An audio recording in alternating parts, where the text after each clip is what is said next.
All right, our butter has started to melt a little, so we're going to move that around all of the bottom of the pan. And then we're going to throw in our onions.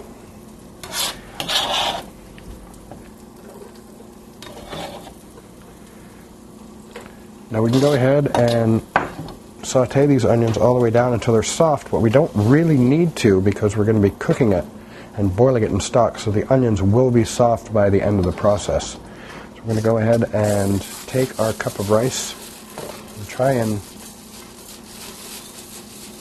put it evenly over the bottom. So what we're doing now is we're toasting our rice.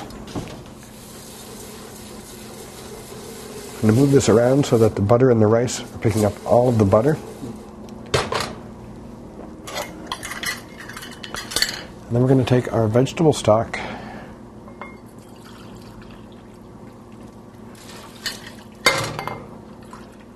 we're going to pour in our 2 cups. Again, you can see there's a little bit of the residue left from the vegetable stock, so we're just going to add that last little bit. That's just a little bit more flavor. We'll go ahead and stir that up, and then we're going to bring this to a boil.